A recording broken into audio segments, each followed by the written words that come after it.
ready for the grimiest and grittiest of all podcasts, pro wrestling, music, and entertainment is the EWOKK and JB Show.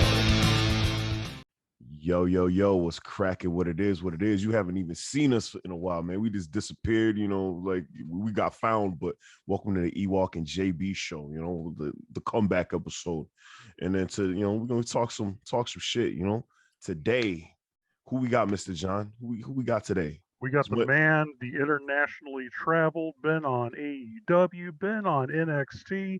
He is seen all over the world. He's been trained in all different styles of martial arts, pro wrestling, you name it, he has done it. My good friend, my brother, Tamilian, Vineesh. What's up, my man? Yeah, thank you. In my language, in Tamil, we say vanakkam, but in all over in India, we say namaste. Greetings. Namaste. Yeah. I'm doing great. Good to see you guys. And, how you guys doing? Everything's all right? Good, doing good. Doing good. The Bears won. The Bills won. We all good, bro. Hey, good. Thank you so much for that warm introduction right there. Yes, appreciate it. Hey, man, shit. To tell us about yourself, like the people that don't know who you are, man, like to tell us about yourself. How'd you get it cracking in pro wrestling, bro? So me and my brother, as we Indians, we watched the game cricket. So when we're kids, we used to watch Cricket World Cup. So during that time period, we always have like a big long advertisement, ads, just like in Super Bowl. The ads are like insane. You have like 5 to 10 minutes of ads. So we were flipping the channels, and we ended up, I forgot the name of the station, but we ended up watching two brothers fighting in a blue steel cage. It was Bret Hart and Owen Hart. Oh, man. And that was me and my brother. We always fight. And man, the moment I watched that match, we started seeing it. I was like, oh my God, it's me and my brother. And we ended up watching it. And for some reason, I still remember this. It's weird. I shouldn't be remember. But that was my first wrestling match, my experience introduction to professional wrestling on TV. Between two brothers, Bret Hart and Owen Hart, and that got me into it. And then TNT, we sometimes switch channels again. That's when we got a chance to watch WCW. Yeah, man. And then Monday Night Wars, switching back and forth, and I always wanted to be a professional wrestler, and I knew I wanted to be a wrestler, but being in the South Indian family, it was so hard because they have a lot of expectations. They want you to be an accountant or doctor or engineer. And for me, growing up with the ADHD, it was tough. Even in the classroom, I think about Shawn Michaels and Undertaker. Bro, same here. Like you're probably like what, in your 30s? Yeah. Bro, like same thing. My introduction to wrestling is catching Stone Cold, putting fucking Vince McMahon in the Stone Cold Stunner, and then switching the channel, and then there's NWO. But like I gravitated more towards WCW. That's why Arn Anderson is like my favorite, was my favorite wrestler. But oh my God, that's neither here nor there, bro. But like that's dope that you kicked it off with your brother. So you and your brother wrestle, or is it just no, just me. Yeah, then later got a chance to become a personal trainer at that time. So at this time I was living in not upstate New York. It's near to Nyack, and it is near to New Jersey border. No. So got a chance to go to Brooklyn, Gleason's gym, the World of Unpredictable Wrestling, Johnny Rots. I went there, met this great man. I told him what I really want, and my expectations, my dreams, and it's just a 5 to 10 minutes of conversation, and I fall in love with the sport. And he had a lot of stories, and I decided to join. So I didn't have a license or a car at that time, so I used to take local bus 3 hours to the Port Authority, downtown New York. From there, I used to catch I think it was train E to Brooklyn Bridge. From there, 15 minutes of walk. So I used to travel almost 7 hours twice a week to learn the basics from Johnny Ross. That's how I started. And guys today bitch complain about doing a 30-minute drive in Chicago, man. Yeah, dude. Like, Damn, that's many generation. Yeah, Easy, brother. easy. Yeah, brother. Yeah, big difference of kids nowadays compared to yeah, but guys like, in our age gap. but it, like, Yeah. if you hungry and you want it, you're gonna go You out go and get for it. it. Because Yeah. like if the closest thing to you is 7 hours, all right. Well, it looks like I got 7 hours, a 7 hour trip. You know what I mean? Yeah. And And I was very comfortable. He was like family, and we sat at a Puerto Rican restaurant at the bottom of the first floor. So he used to take me there sometimes. We used to eat some pollo. I forgot the name of the dishes and everything. We used to eat that. For some reason, man, he always called me Singh, Mr. Singh. I told him 10,000 times, Joni, my name is Vineesh. It's all right. Singh is perfect. I was like, all right, no problem. I don't care. Yeah. So he probably thought he was like Tiger Ali Singh Jr. or something coming up. You know what I'm saying? oh shit. the reason is in Brooklyn, New York, at that area, there's a lot of Sikh Punjabi population. So Yeah. I was not the only Indian guy who were there. There's a lot of Sikh guys who were there. Their last name was like Singh. A lot of guys, they were like Singh, Singh, Singh. So it's easy. So Johnny didn't really care about my first name. He was seemed like I'm Singh, but yeah, I started back in end of I think it was around October, November time in 2013. That's when I started. I was there for around 5-6 months, and then I started. It was too hard for me at that time. You know how winter is in New York, so it's tough to catch that bus and do these 7 hours. Then got some connections, got some contacts, and I started traveling with these brothers. I think they goes by the Graysons. So I started traveling with them. We used to do shows in ECPW. Gino Caruso was the promoter. Oh yeah. And yeah, then Nunzio was there. I think he was one of the owner. That's how my journey started. Start doing shows.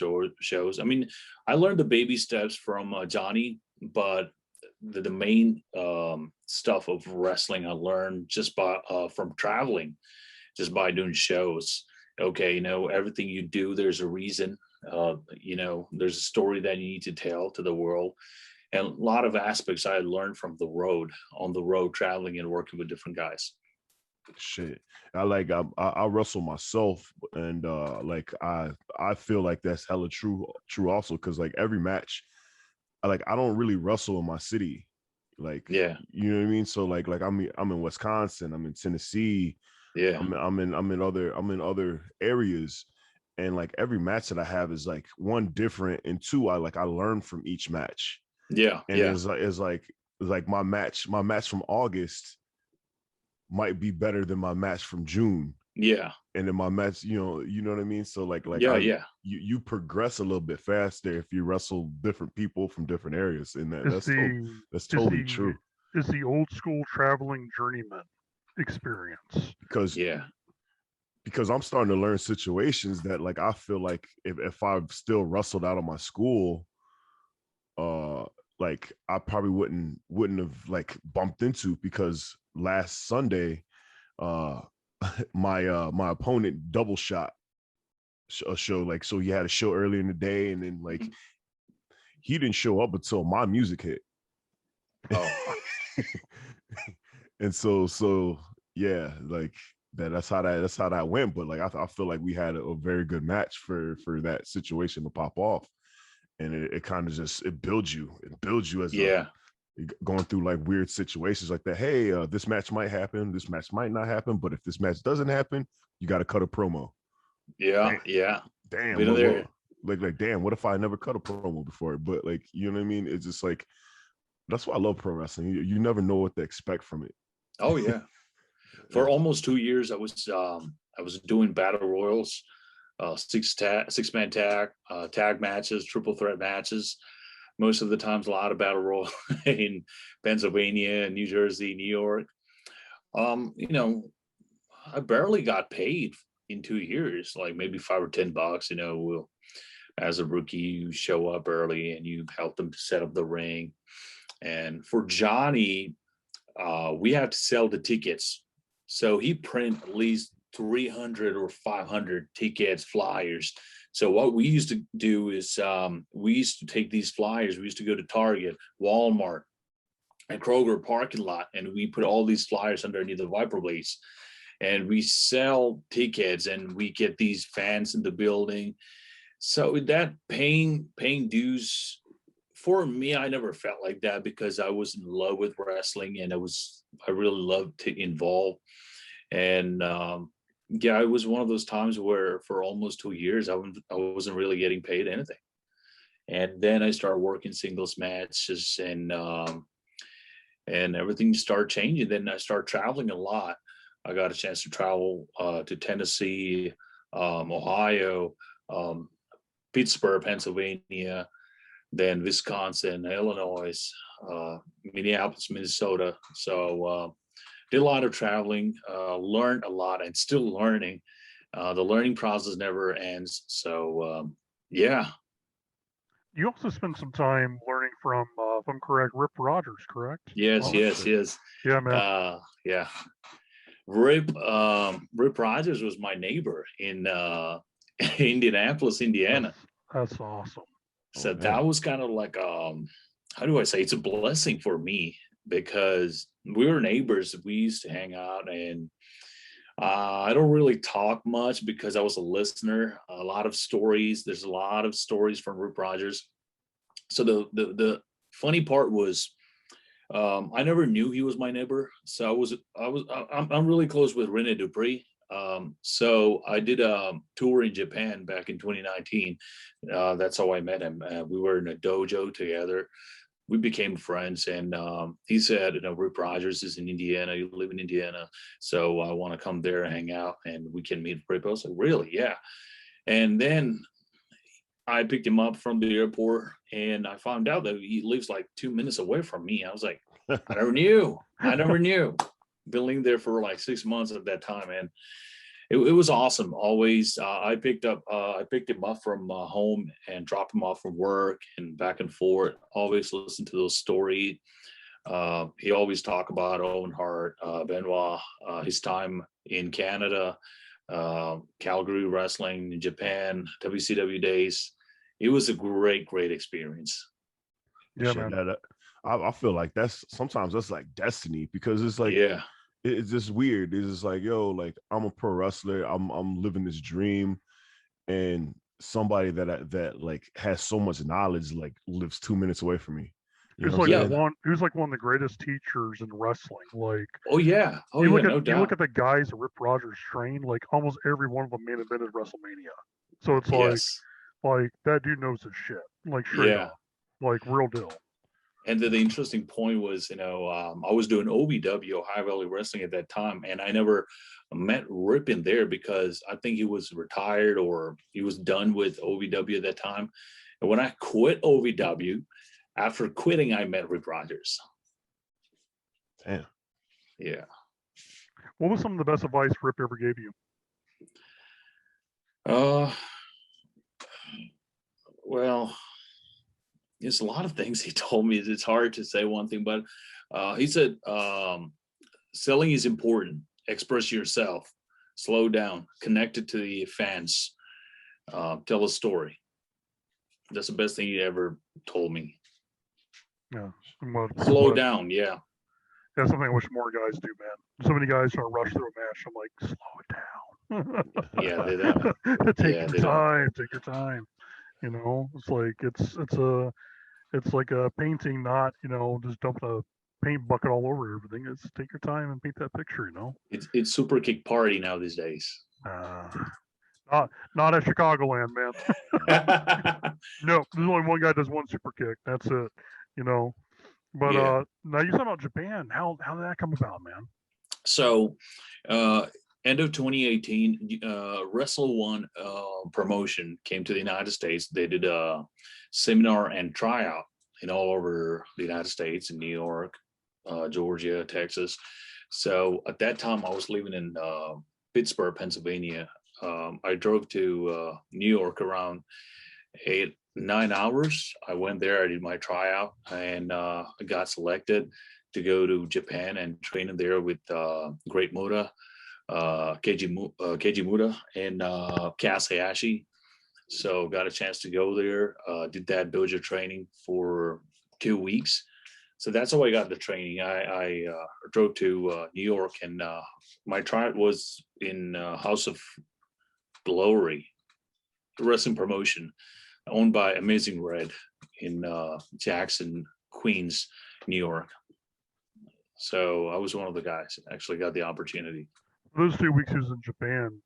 Give the guys and girls who are listening to this, because a lot of our followers, believe it or not, are pro wrestlers, young, inspiring pro wrestlers. What was that 2 weeks like at the Wrestle One dojo? Timing is very important. When your teacher says like you have to be here by 3, you be there by 2:55. Yeah. You don't be there 3:01 or 3:05. Timing, punctuality, that's very important. That's they're big on it. If you're 1 minute late, you're out of the dojo. They won't let you in. Oh shit. And yeah, that's the most important thing. You have to show up at least 5 to 10 minutes earlier than the exact time. Then this is what they call Japanese time. yes, You know, they make sure you're there early. You better be there early. It's they're Stan Hansen hardworking talked people. about it. Oh yeah, man. Yeah. They love to work, and they love their jobs, and not just wrestling, and everywhere. Any Japanese citizen and any individual, they love working. That's the first thing. And second thing, respect. We don't really shake hands. We do this, bow, or just like do this, you put your head down, bowing. So I did this like that. That's just a sign of respect. You introduce yourself to everybody, and then you don't really talk much. If one person is saying something, you let that person finish. You don't interrupt. You don't ask any questions until that person finished. You don't interrupt. And that's another thing. And training, man, you can't say I'm tired. Yeah, you puke or you just faint. You collapse. Oh, yeah, man. you don't say I can't do it anymore. No. So training is like that. The wrestling styles. A lot of here independent workers, they say that they do strong style. I don't think they really know what the strong style means. In their style is just, you feel it, but at the same time they're professionals, but they're not stiff. They know exactly how and where to hit without getting hurt, without giving you much of pain. And here it's just different. I'm not blaming everybody. I'm not trashing people here, but people think that they give you some stiff forearms to your jaw or neck, thinking that, oh yeah, this is strong style. No, the strong style is entirely different. They involve a lot of mixed martial arts, kicks and all these moves in wrestling. It's fast paced. At the same time, you tell a story. They make sure if you're doing a 5-minute match, they make sure that you tell a story. Telling a story is very important. And food, we cook our own food. Man, it's called chango. It's like they put a lot of chicken breast, broccoli, spinach, all these vegetables boiled in the water, and you eat with the jasmine rice. That's their food 4 or 5 times a day. That's all they eat. That sounds good though. I ain't gonna lie.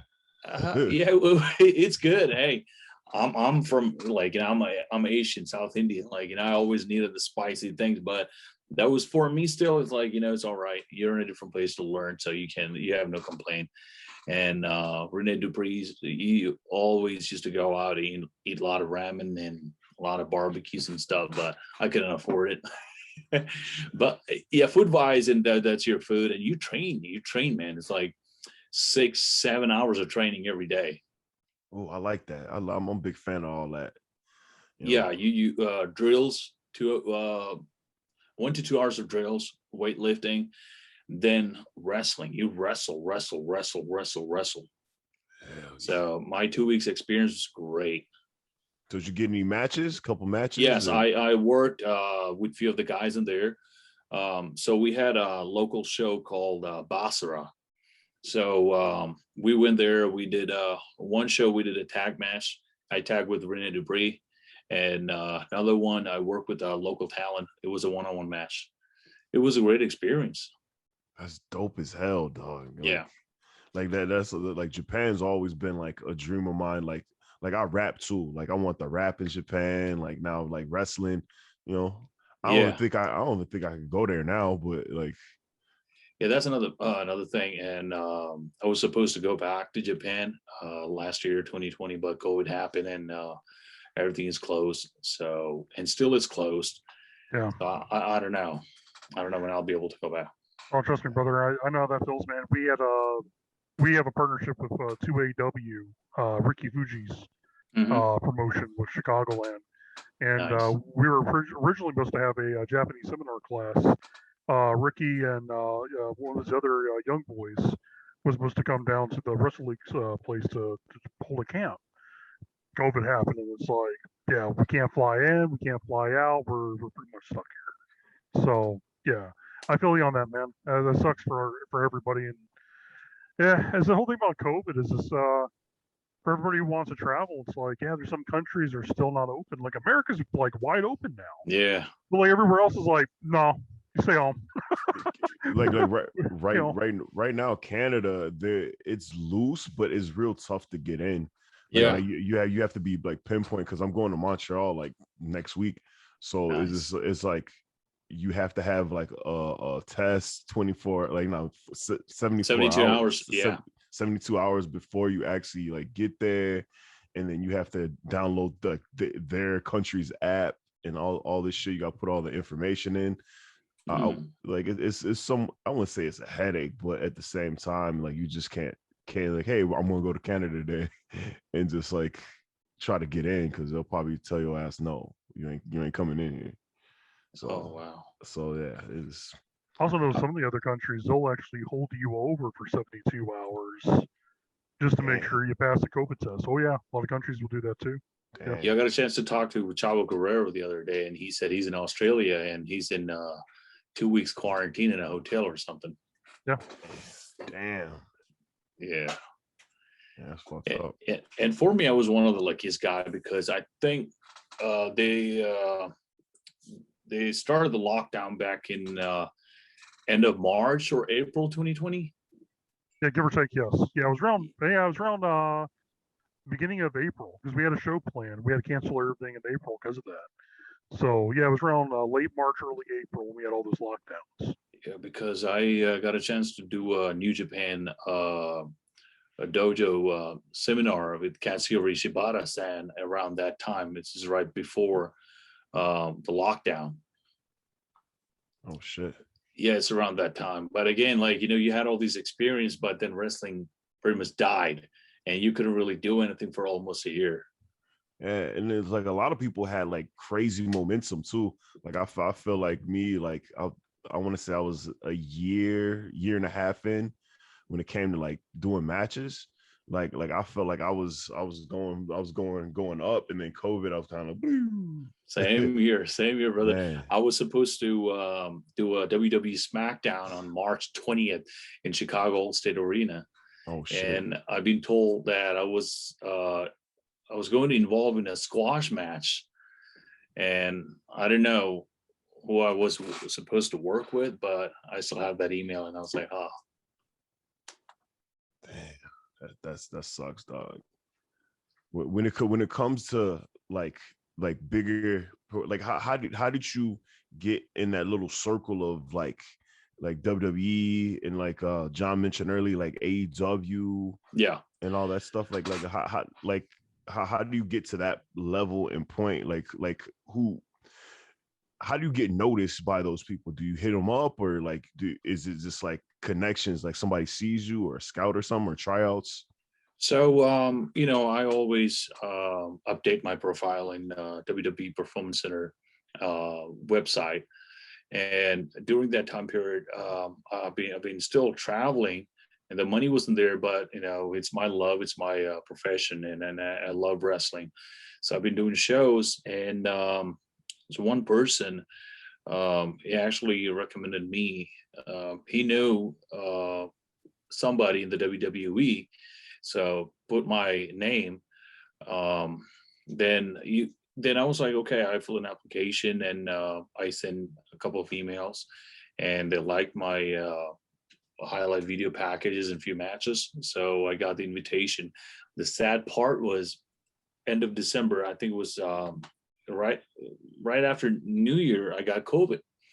I got tested positive, and I got this WWE tryout email on February 15th or 16th. And my trial was on February 22nd and 23rd. So I barely got recovered from COVID. I was having chest cramps, chest pains, having all the troubles. But I still went there. My mindset was like, if I'm going to die, I'm going to die in the WWE ring. And that was my mindset. It was kind of like a bad luck, I went there first day.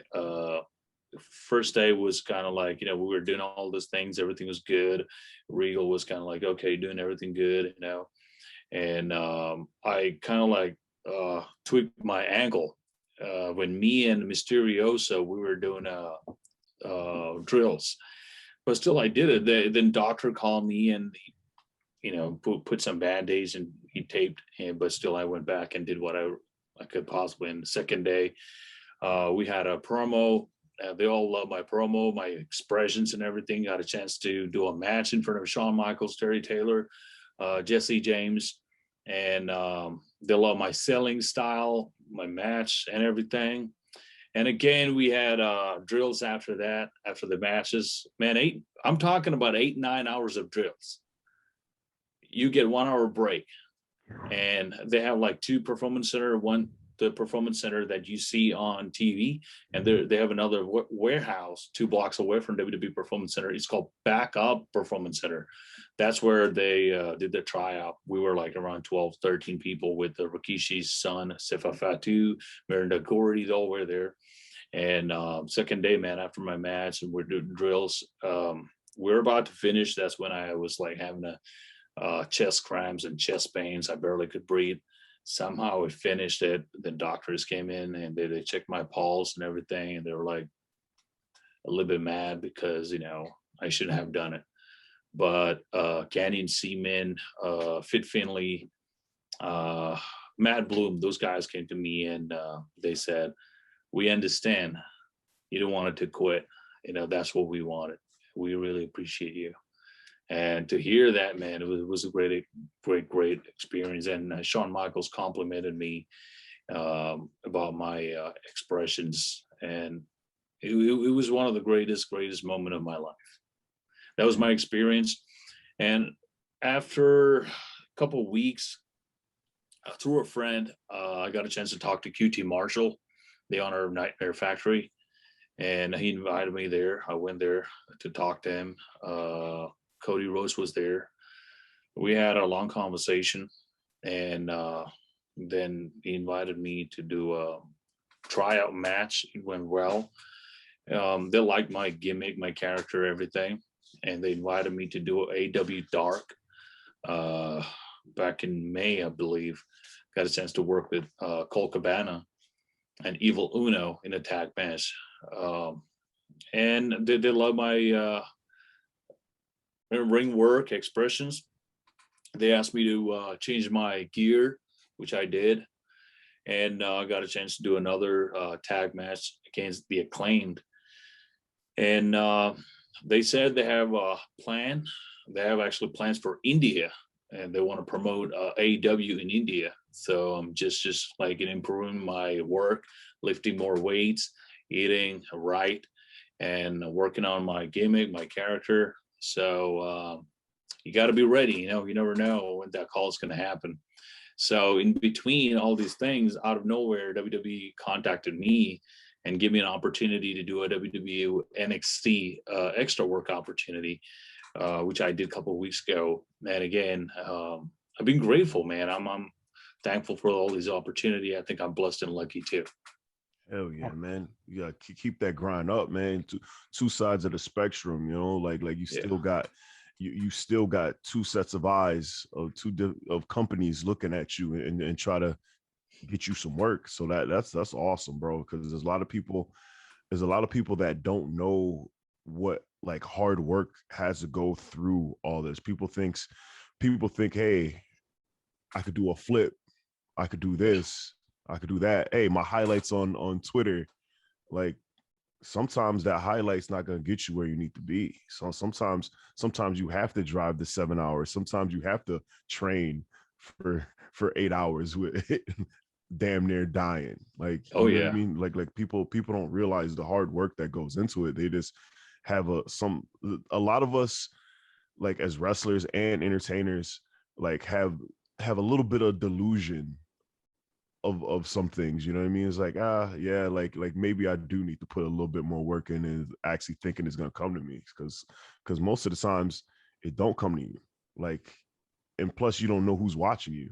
Yeah. Because sometimes you might put a whole match up and you know, I'm just blurting out names. They say like a Kevin Steen or Kevin Owens or Yeah. somebody, like somebody shares your match to him and it was like, yo, check this out, talk to somebody for him.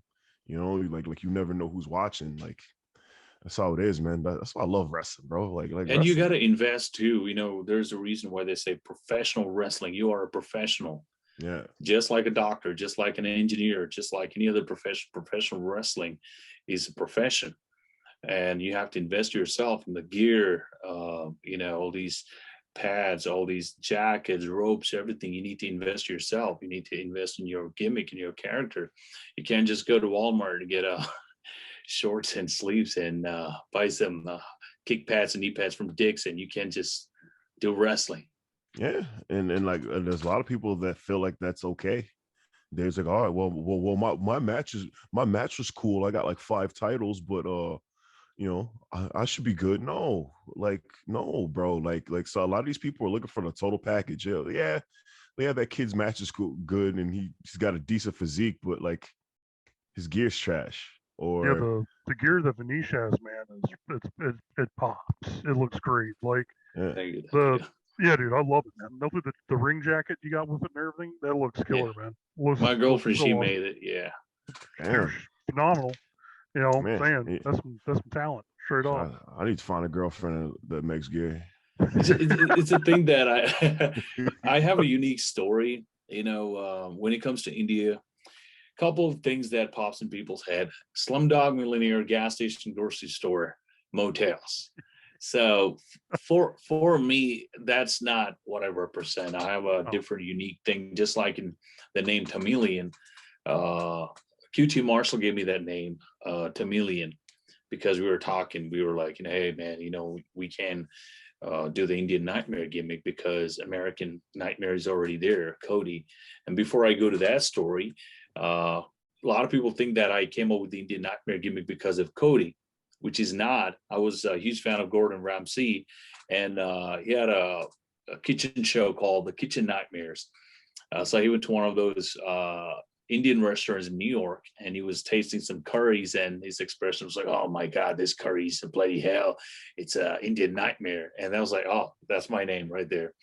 Anyway, that was my and I was under Indian Nightmare in the Indies, so he said like, you know, we can do the Indian Nightmare in AW.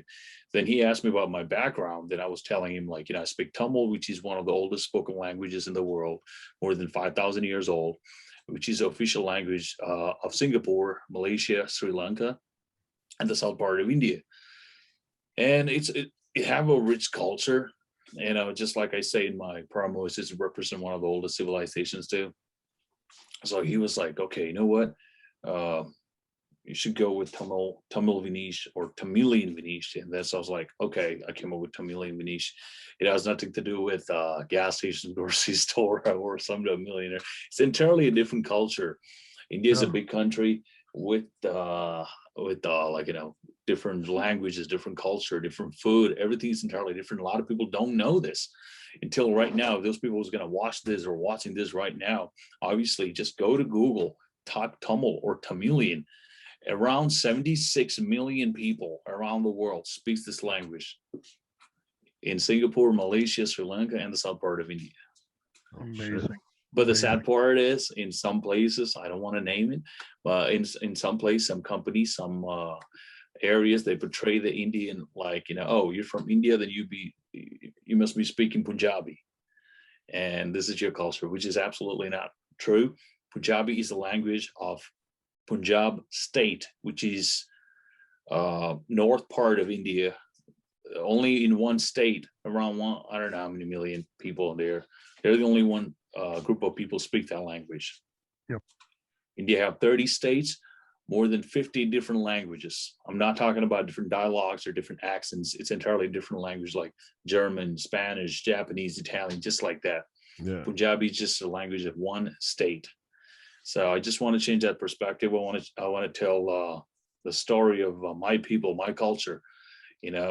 We needed, or I needed, that recognition.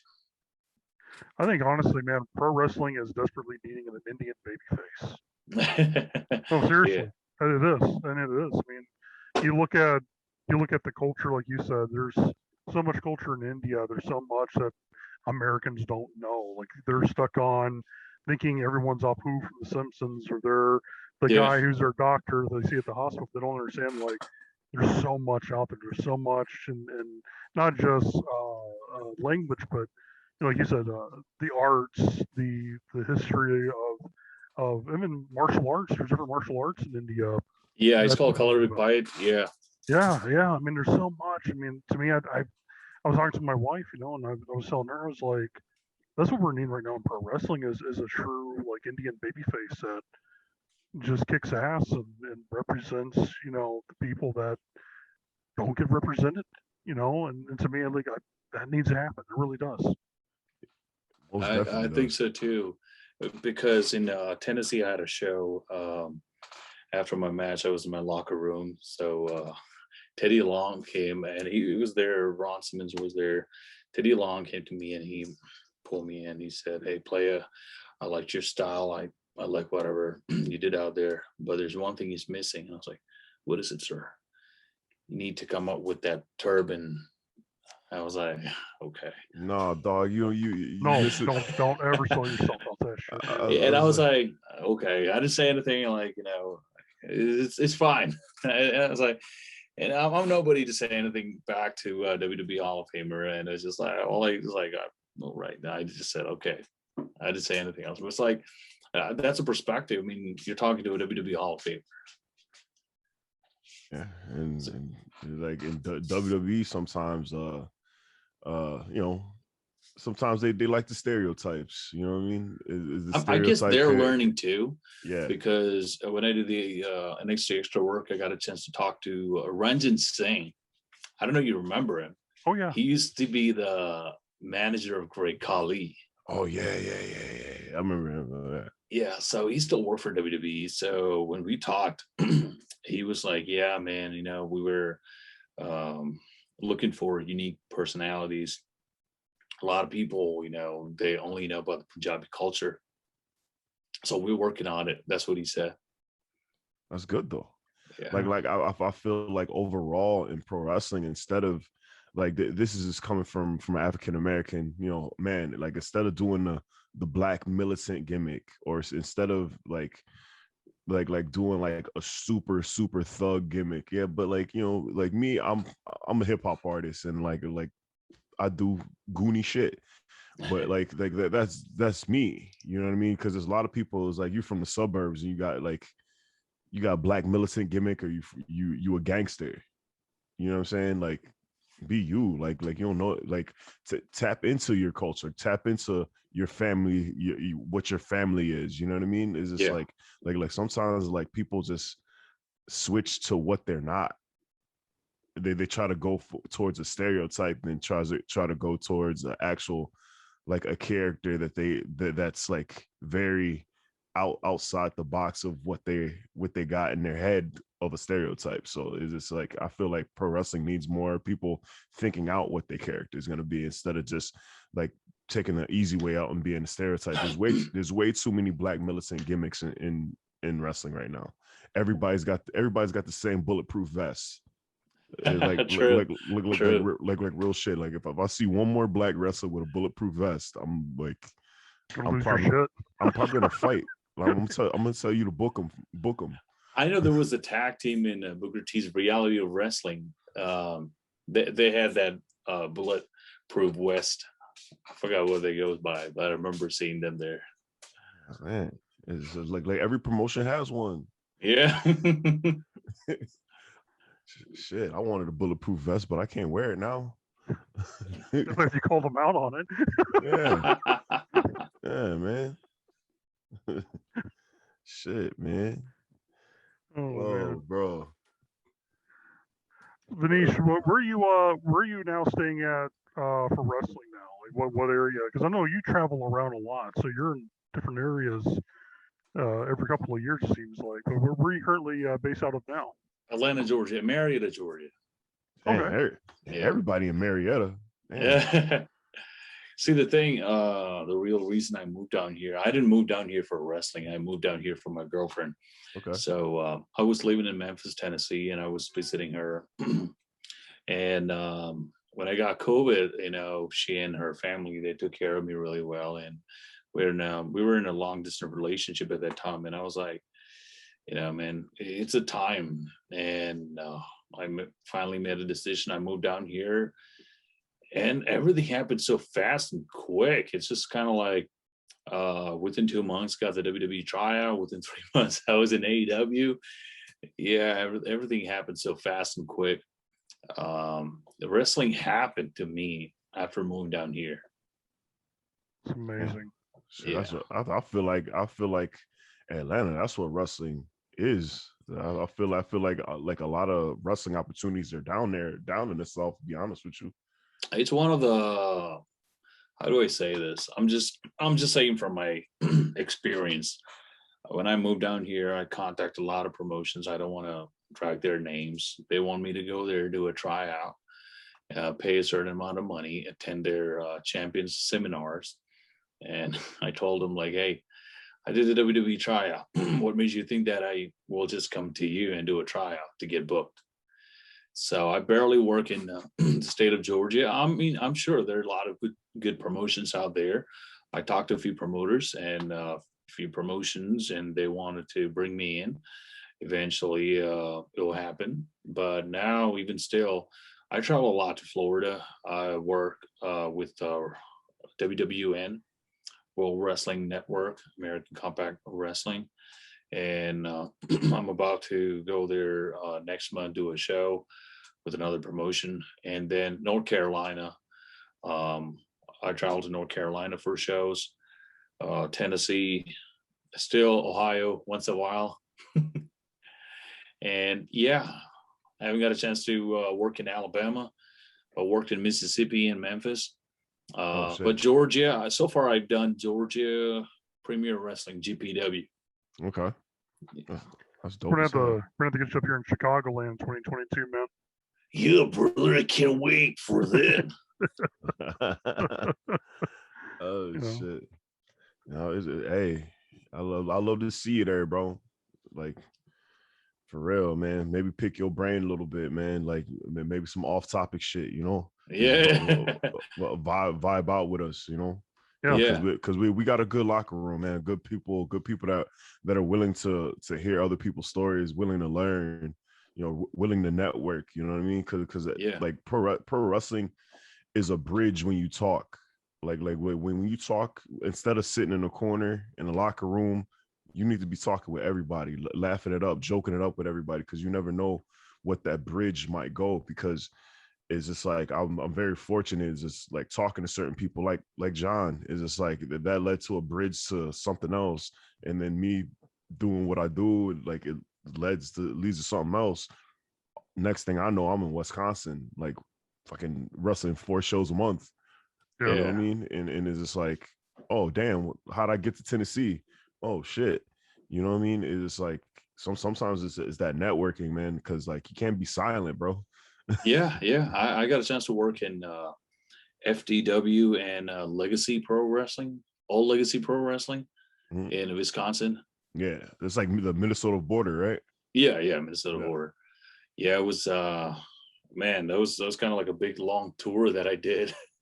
I think I was telling John the other day about it. Started my wrestling tour from Galveston, Texas to Atlanta, Georgia, 11 hours. Did a show, stayed there stayed here for one night, then drove to Farmington Hills, Michigan, 11 hours. Did a show, stayed there for 2 days, then drove to Minneapolis, Minnesota. Did a show in Wisconsin and Minnesota, stayed there for 2 weeks. Then from there, from Minneapolis, Minnesota to Tampa, Florida, 36 hours. Just all by myself.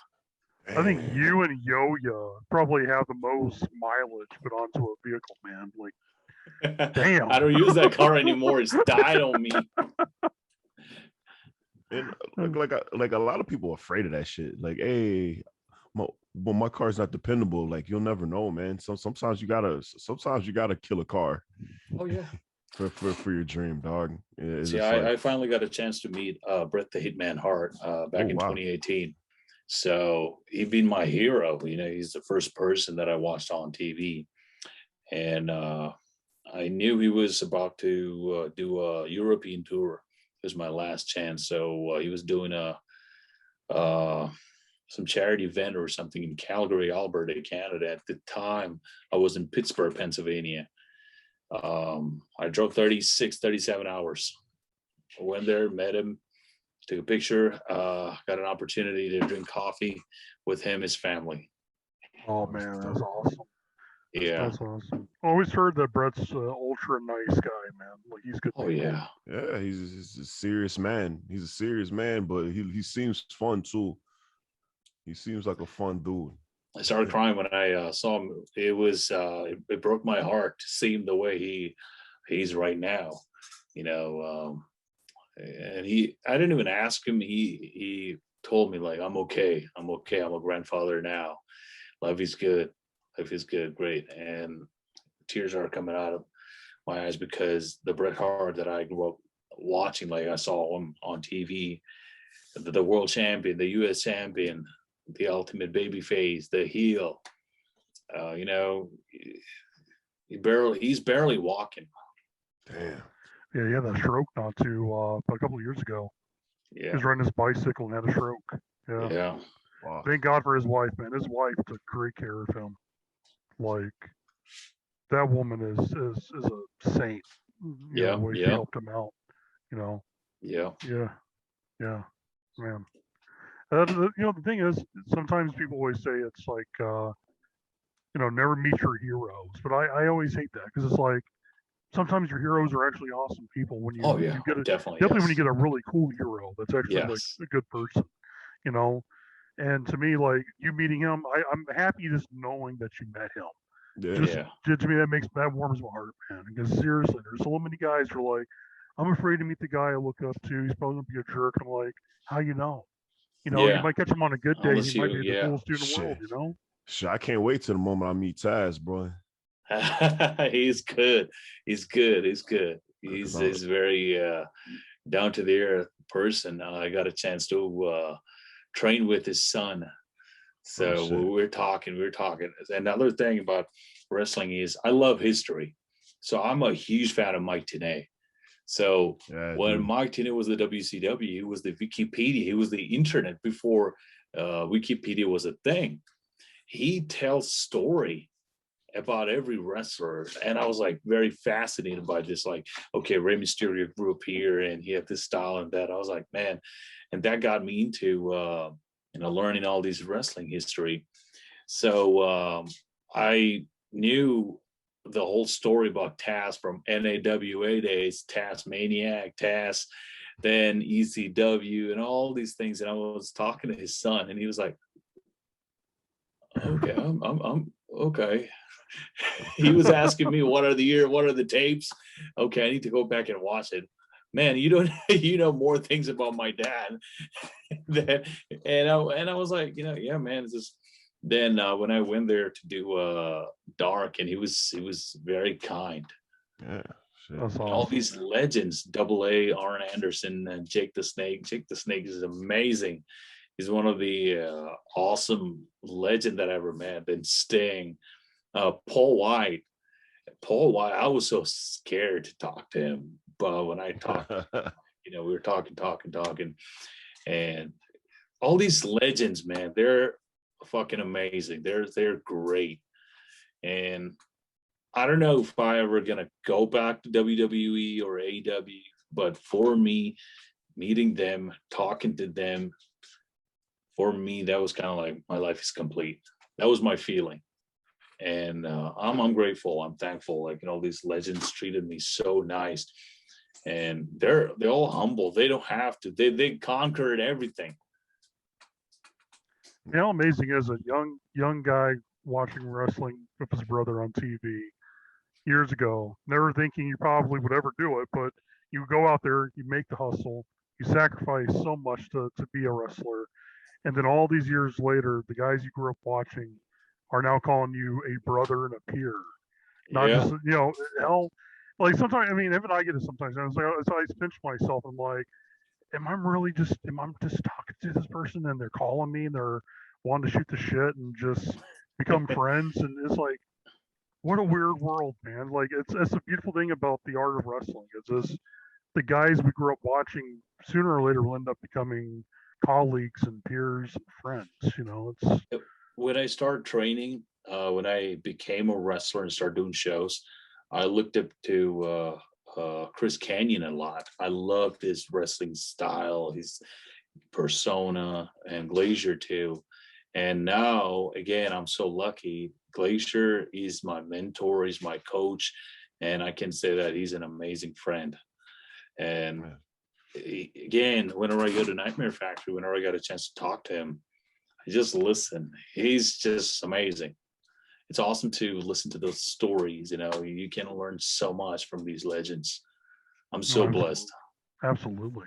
Hell yeah, You know, dude. Man, hey, your journey ain't over though. Like, Oh you, yeah, you, oh you, yeah, you still got some things to do. You know what I'm saying? And oh yeah. that's awesome. And that's what this like podcast is for. Is it's like, yo, like I'm a wrestler 3 years into business. I'm coming up. I'm still green. I still got a lot to learn.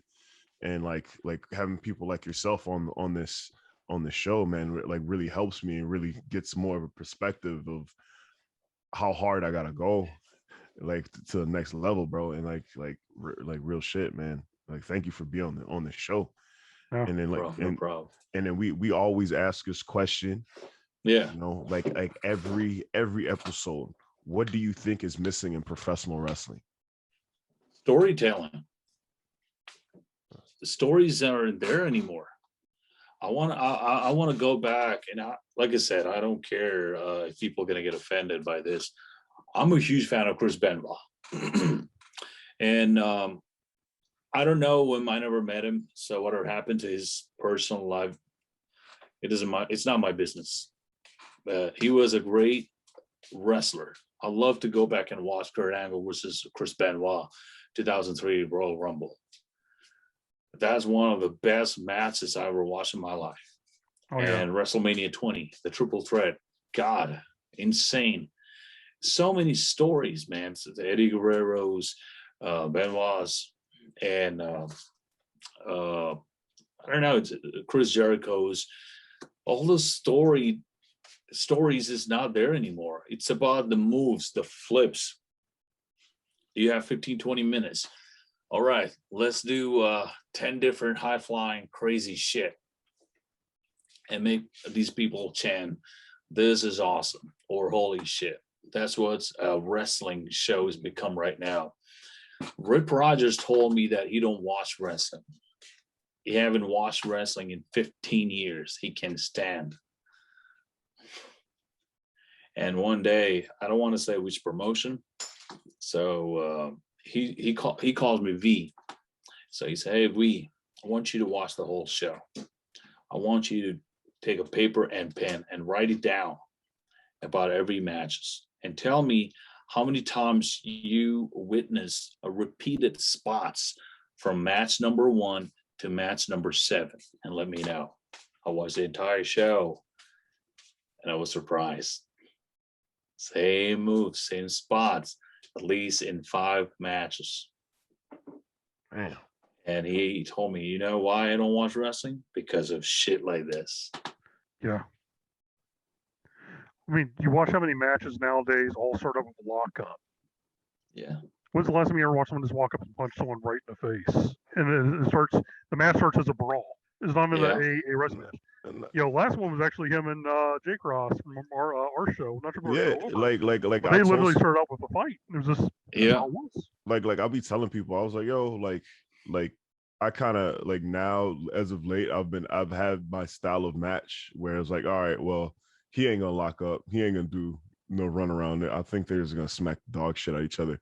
But sometimes, like if you don't see any lockups, everybody jump started. Hey, like if I'm match number 5 and everybody jump starts their match, I was like, all right, cool. The Ewoks gonna start locking up. You know what I mean? Yeah. And change up the pace. And it's one of those things like, oh damn, like, all right, cool. This is the 5th match, it's the Ewok match. So yeah, he's just gonna punch dude in the face and like whatever. I could skip that Ewok match. And next thing you know, I'm chaining with a dude. You know what I mean? Yeah. And it's just like, damn, I ain't never seen the Ewok chain. Like, damn, he looked like Kurt Angle out there, Shelton Benjamin, but it is like a lot of people don't watch matches. A lot of people don't watch like the match before them, or they don't peek in on people going over their match because are you using the spine buster? Because I know you got a spine buster in your repertoire. Like I got spine buster as my finish. So it's just like a lot of people don't watch matches, man. A lot of people they don't. Like I feel like a lot of things would be better if people like if there is a monitor out there or they can peek to the side or something, like watch people's matches, because it's like you don't want people's matches the same like that. That's like especially like a local show, because people stop showing up if they see everybody has the same match. There's an infamous match between Meng Tonga King against Benoit. It's right after the Bash at the Beach 1996, of course, the infamous NWO. It's the next night on Monday Night Raw, and I got a chance to talk to Haku, and I'm still talk to him. So I asked him about the match, like, how was the match? Did you guys call the entire match in the back, or how was it? He said, we know what's going to happen. We know who's going over, but we call the entire match in the ring. And I was like, yeah, shit. I was like, shit. I went back and ended up watching that match like 7-8 times. What like you? Like I'm gonna watch it right now. What 1996, Monday Night Raw. It's night after Bash at the Beach, that the feud they had with Kevin Sullivan. Okay. Yeah, it was Meng versus Benoit. Okay. Yeah, that match was great because it was just a straight fight all the way through. It was unbelievable. Yeah, that's gonna be my going to sleep match. And I got a chance to act in a movie with Glacier. So he's making a movie. So once he released the poster and everything, and I'll be definitely going to be posting. It's nothing big. It's a small scene. I was an alien, and I was trying to kill people with a gun, and I got shot. Boom. The first ever Indian alien in Hollywood. Oh shit. Hey, get that money how you get it, man. Like, yeah, man, I'm aiming for the Hollywood, not the Bollywood shit. Oh man. Hey, like real shit, man. I hope to share a ring with you soon, bro. Like anything in closing, anything you got a Instagram, Twitter, anywhere people can follow you. So I don't want to sound like super carny when I say this. I'm the only Tamilian professional wrestler in the world. So when you go to Google, just type Tamilian Vineesh. I'm the only one person that's going to pop up in this world. That's dope. So you can find me on Instagram, Facebook, Twitter, Twitch, not on the dating site. Since I'm committed in a relationship, I won't be there in Tinder, OkCupid. But You will find me everywhere else, YouTube, Facebook. So Tamilian Vineesh on Google. Hell yeah, man. And anything with you, Mr. John? Any more questions you want to All I ask? can say is this, man. I am looking forward to 2022. Vineesh, we're gonna have to have you come up here in Chicagoland to showcase Absolutely. what you do best. I'm looking forward to it, man. We've been friends for a good long time, so Oh yeah. Oh Yeah. yeah. you know, just to have you come up and show the world, you know, what you can do. I mean, this guy. This is the thing too. I want to say this. All the promoters are friends with all the bookers. Everybody out here listening to this podcast. If you're not booking this guy, you're really screwing yourself over. This guy can sell tickets. This guy can talk, speak 6 different languages. You know, you can't ask for a better talent. He shows up on time. He's professional, wears a suit and tie, and is a gentleman all the way through. So if you're not booking him, shame on you. Yeah, you fucking up. Thank you. Appreciate it. Thank you. Yes, sir. And ladies and gentlemen, this is the return episode of the EWOKK and JB show. We see you when we see you. We might take another break from y'all last, but it's all good. Hey, we here with my dude Vineesh that's getting it cracking. Namaste, as you would say. But you know how I do it. I go, peace.